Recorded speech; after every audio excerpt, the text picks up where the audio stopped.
my name is Irene, and in this video, we're going to discuss how to edit group geometry. So basically, the whole point of grouping geometry is that you cannot change it.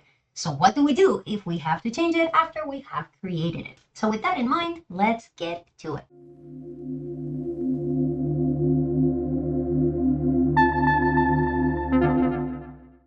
Right, so this model here is one that I have been working on in previous videos. You can click on the link if you want to see the previous video about how to build a basic architectural shell and the basic of the workflow. But what we have here is a single level of a house, which has been broken down into the architectural categories of a floor or bottom, a ceiling or top, columns, and walls.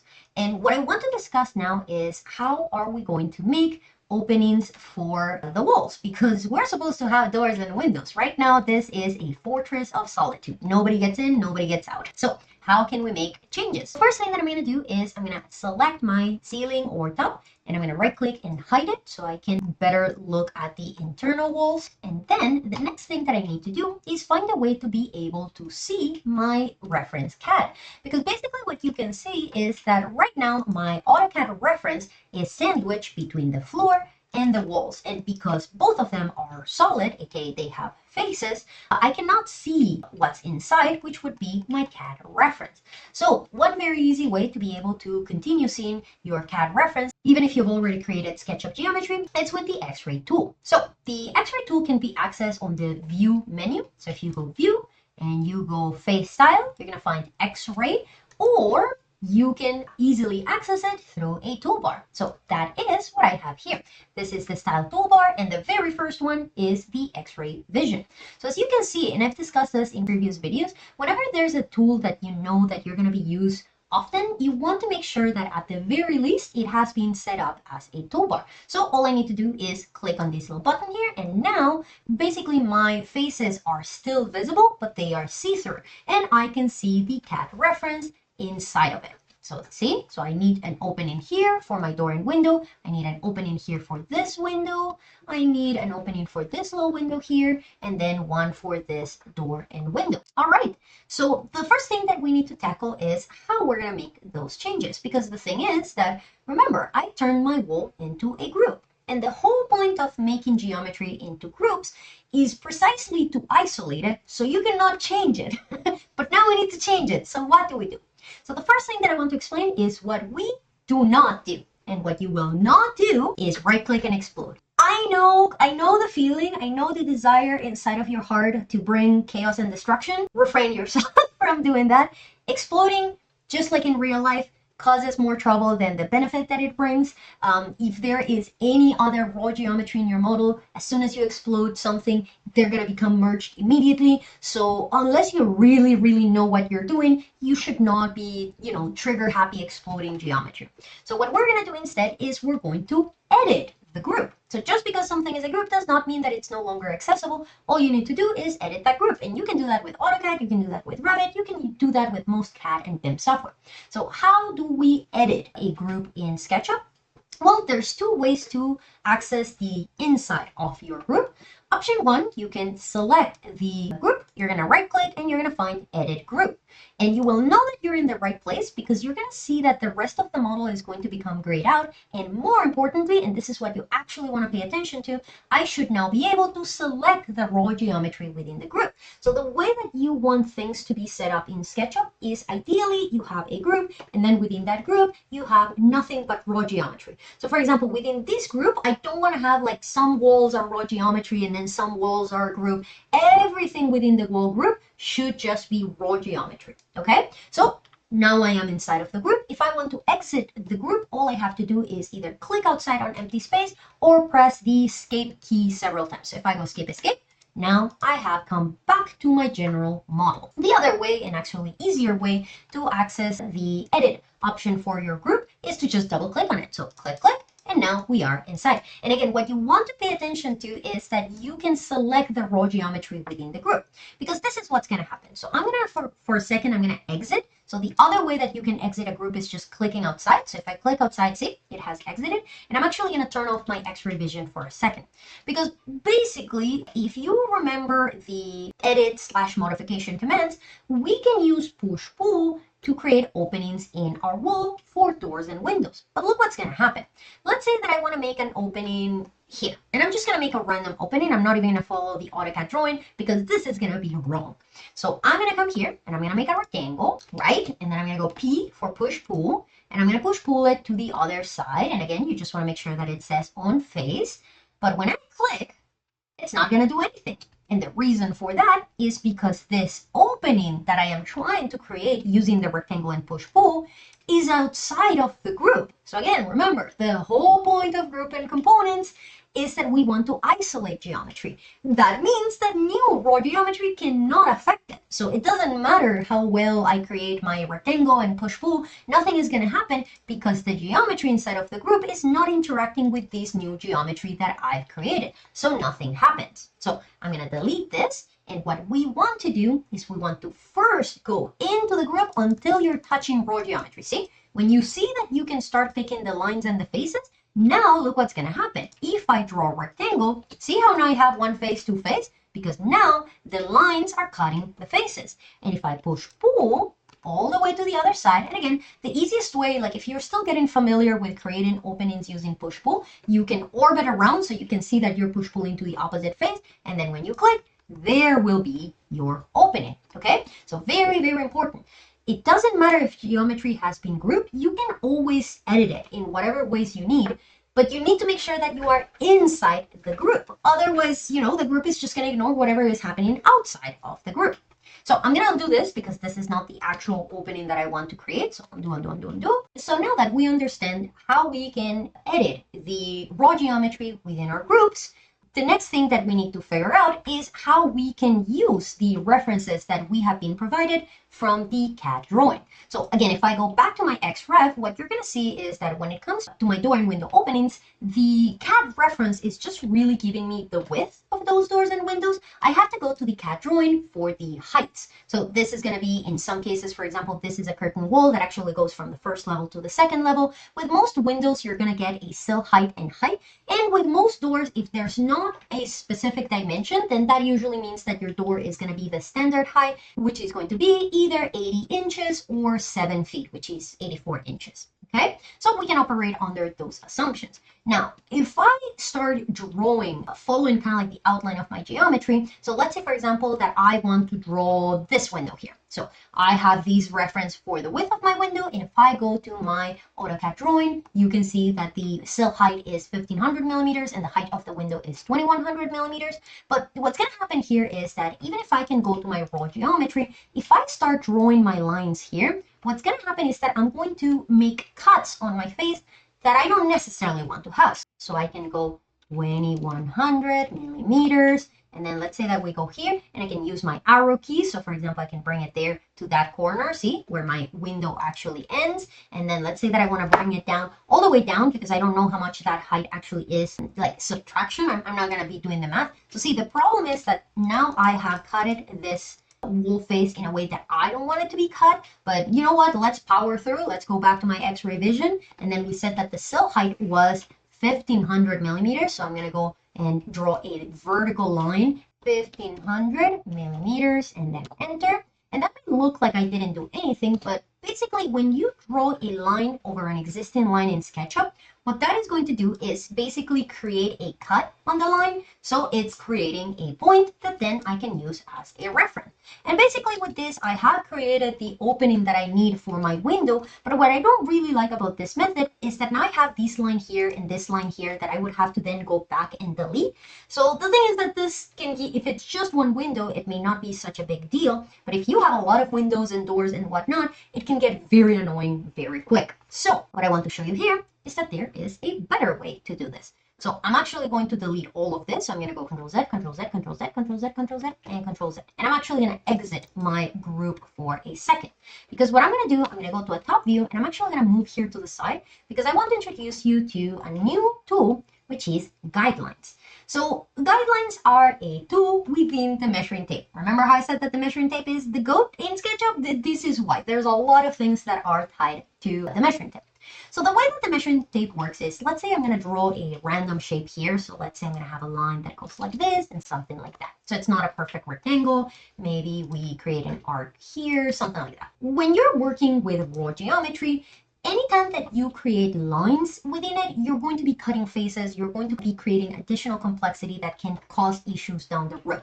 So for example, let's say that I want to create an offset of this face, but it's not an even offset. It's not like I want the same distance of, like, let's say 3 feet all around. Let's say that I want this side and this side and this side to be 3 feet, and then I want these other 3 sides here to be 4 feet. So I could do my offset twice. So let's say I'm going to go offset 3, and then I can go and then say offset 4. And basically I'm going to get these kind of like overlap where I need to draw additional lines, and then I need to delete additional lines, and it can get very messy and very clunky. It's not an ideal way of working. Or what I can do instead is use guidelines, because again, the problem is that regular SketchUp lines cut the geometry. But look at this. I'm going to undo, undo, undo, undo, undo. So the way that you access guidelines in SketchUp is by going back to the measuring tape. But before, when we were working with the measuring tape, we were either just hovering it over an edge, or we were clicking on a point and then bringing it to another point. What we're going to be doing this time is you're going to be putting it on an edge and then clicking. Now, you can create a reference line if you click on a point, but that's not really what we want. What we want is a guideline. And guidelines will only appear if you are clicking on an edge. So, see, I'm on this edge here. It's indicating that I'm on an edge, and then I'm going to click. And the guideline is going to basically behave like an offset construction line from AutoCAD. It's going to be a line that is going to be parallel to whatever edge you click on. And the main gist of the guideline is that, as you can see, it extends forever. But the most important part is not that, but the fact that your guideline does not interact with the geometry. So for example, let's say, I think we said that this was going to be 3 feet. So enter, and look at this. So this and this should mean that I am cutting this face. But look what happens when I select the face.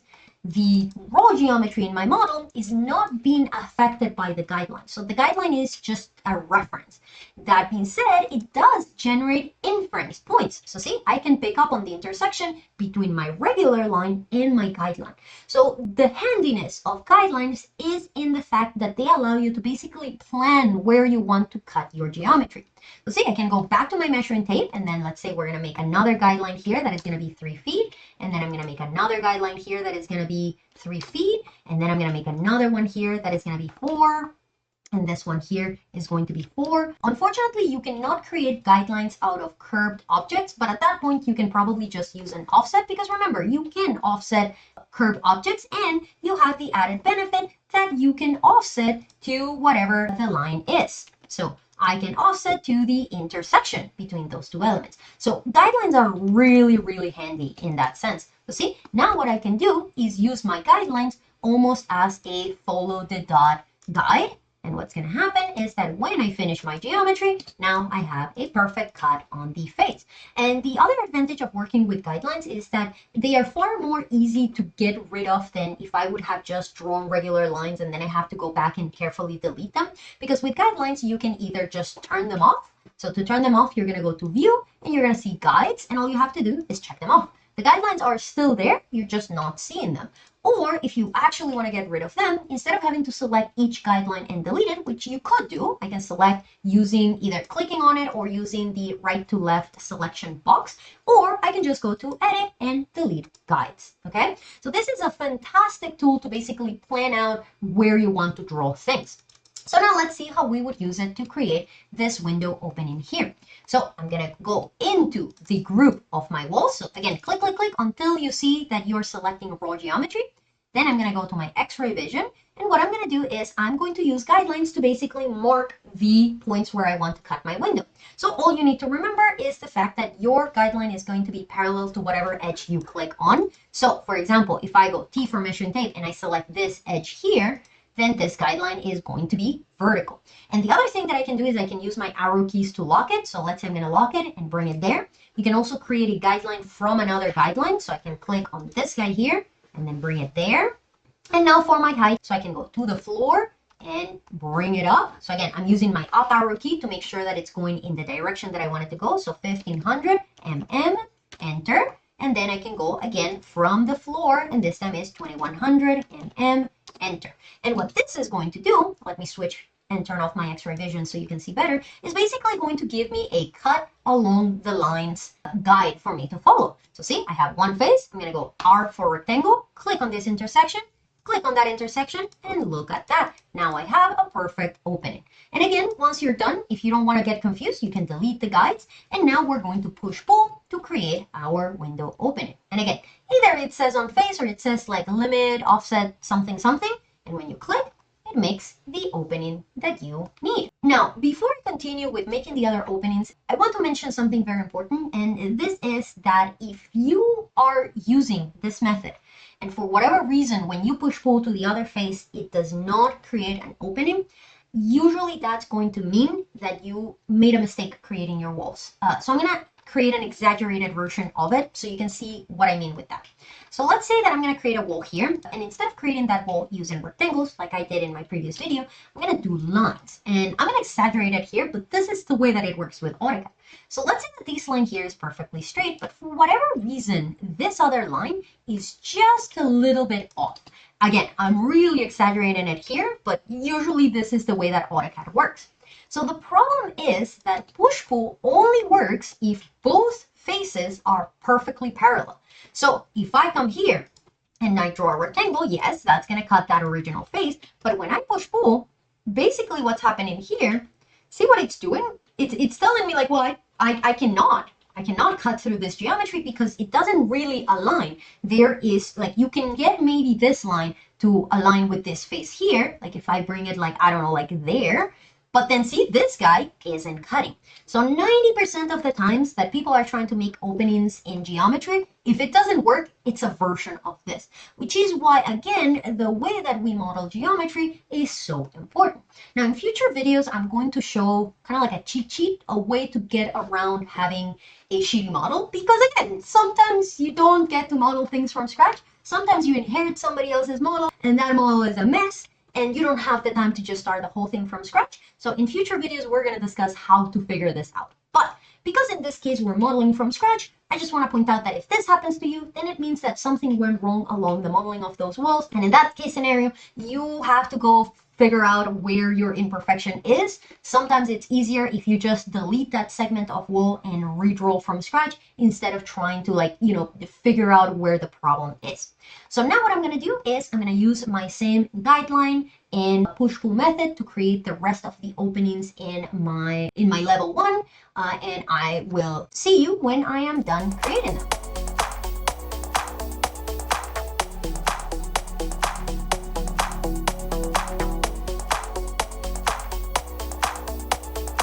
Alright, so I've done push-pulling and I want to highlight a couple of things. So number one, you may notice that with some of my faces, like this one here and this one here, I pushed pull, but it didn't seem to create the opening this way that I discussed that it should have happened.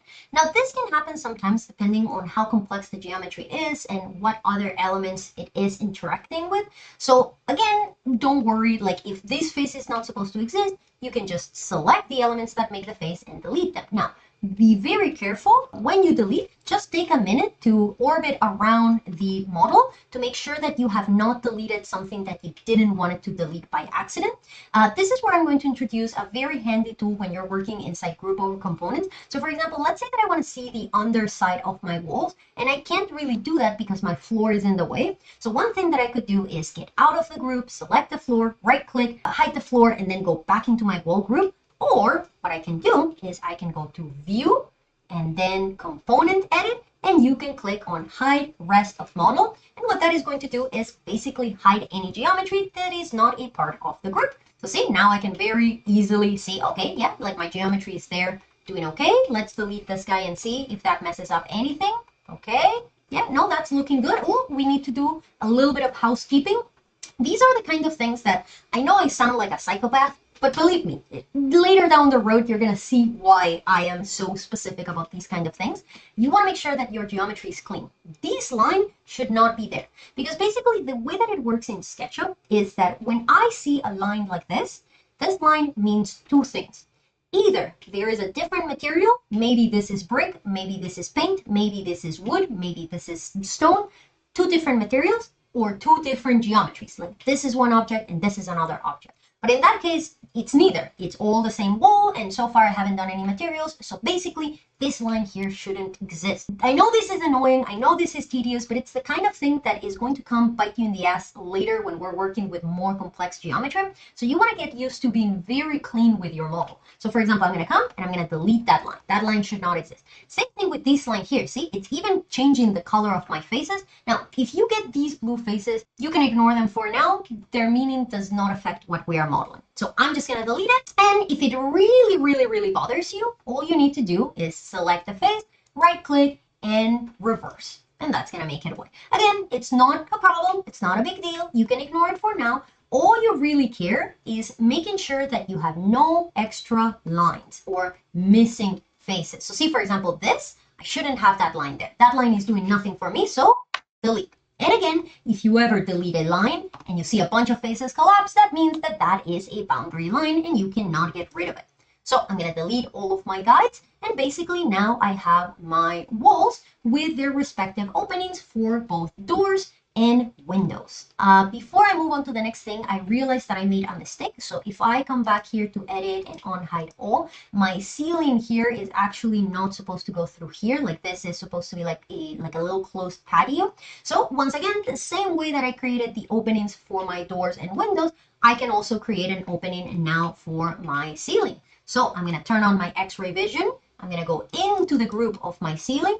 For this case here, I actually want to see the rest of my model. So if I want to see the rest of my model again, I'm going to go view, I'm going to go component and turn off hide rest of model. And now what I can do is I can use my guidelines to basically mark the outline of the walls. So see, all you need to do is make sure that you are on an edge, and then see how it tends to kind of like snap all over the place. This is why the arrow keys are so helpful, because they're going to help override that desire of Sketchup to work with the existing inference points. See? So I have that there. Now let's put one here, and then let's put another one there. And now I can just follow the outline. I can go to my top view here, and here's another trick. If you want to make sure that things are perfectly aligned, you may notice that when you are in a top view, the perspective can make it a little bit hard to verify if things are in the right place. So what you can do is that you can go to your camera and you're going to switch from perspective to parallel projection.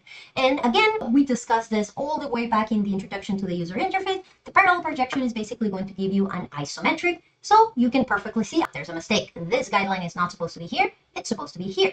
So see, once again, you are using the tools that SketchUp has given us to make life easy. And when you're done, all you need to do is switch back to a perspective. Some people like working on a parallel projection. I find it weird, so I don't. But again, personal preference. I'm actually going to turn off my X-ray vision so we can see a little bit better what we're doing. So again, we are on raw geometry, and I'm going to go line, and now I can follow the outline of my guideline. And see, that's going to cut the part that I don't want to keep of my ceiling. I'm going to delete my guides, and now I can do a push-pull the same way that I did with my doors and windows, but this time to create an opening on my ceiling. All right. The last thing that I want to discuss is, okay, so what if we make a mistake? What if I want some geometry to be, let's say that, oh, I didn't realize and there was supposed to be a chunk of wall here. So let's say there was a piece of wall here that was supposed to be a part of my wall group, and I didn't realize, and now I've modeled it, and it's like, oops, it's too late. So what am I supposed to do? Well, what you're not supposed to do is explode. Again, fight that instinct. I know you can. What we're going to do instead is we're going to learn how we can move geometry in and outside of a group. So first, let's move this wall geometry into my existing wall group. Because again, and this is really important, especially when people first start working with grouping, they get a little bit trigger happy. And what I see a lot of times is that there might be an overall group for the walls, but then when I go inside that wall group, some of the parts of the wall are raw geometry. Then you have a single, like 2 faces and 1 line that are one group. And then there's over here another group that is like 5 faces and a chunk of a line. It's very messy. Like, that's not helping. That's making things worse. So within the wall group, all geometry that is wall geometry should be raw. Like if I go now inside my wall group, And again, I'm going to hide the rest of the model so we can just see. If I triple click, click, click, click, see, everything is raw geometry. I do not want to have parts of this wall being their own separate groups yet. Later, when we are more comfortable and more confident and more knowledgeable of what we're doing, then we can start breaking the rules. What I want to do here is, if I want this to be a part of my wall group, I need to take this raw geometry and put it inside that wall group. So the way that you're going to do that is like this. You're going to go triple click to select all of the raw geometry that makes this new wall, click, click, click, and then you're going to cut it. So you know how you have Control C, Control V? Well, you can do Control X to cut geometry, or you can go Edit and Cut. So cutting, instead of creating a copy of the geometry, is going to remove it from whatever it currently is. And then when you paste it, you're just going to paste it in that new location. So now all I need to do is make sure that that new location where I'm going to paste it is inside the group. So I'm going to go click, click until I am inside the wall group. And now I can go Control V.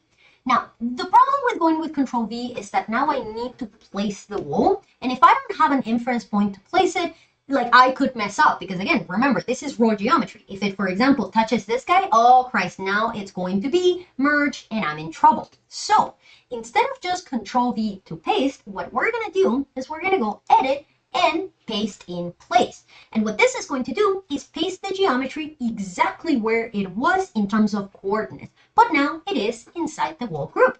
And you're going to see that if I click outside now, all of them are part of the wall group. Okay, so same thing if you want to move geometry outside of a group. I'm going to go in, I'm going to select all the geometry that I want to move from one location to the other. I'm going to go Control X to cut, get out of the group and component, and I can either paste it here so it's its own group, or I can go into a different group. Now I can place it wherever I want. I just have to go to Paste in Place. And that's pretty much it when it comes to editing groups that you've already created. So again, whether it is that you are creating openings for your, existing geometry, or whether you're moving geometry in or outside of groups, it's not hard. You just have to be careful, and using guidelines is one easy way to make sure that your model remains clean. If you have any questions, by all means, feel free to type them in the comments. But otherwise, thank you very much for joining in. Thank you very much for sticking through, and I will see you in the next one. Have a good one. Bye.